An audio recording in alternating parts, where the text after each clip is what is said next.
paano? Pag-isip.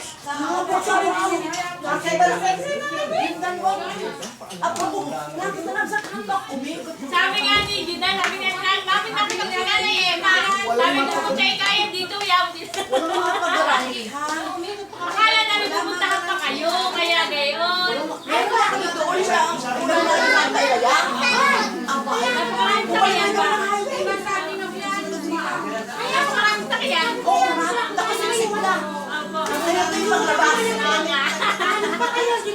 Ang hirap niya paglabas. Sabi ko kay Mili, hayaan mo sila. Pupunta yan dito. Mag-iikot yan. Ang hirap niya paglabas. Ate, wala ka. Ang yung gabuan niya sa dito.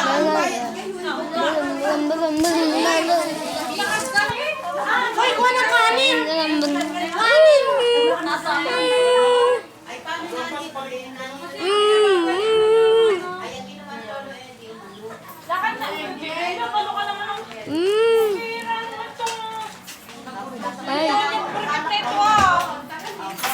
Ayan, dire-diretso na kami talaga sa lamesa. Sabi ko, naku, baka ako na...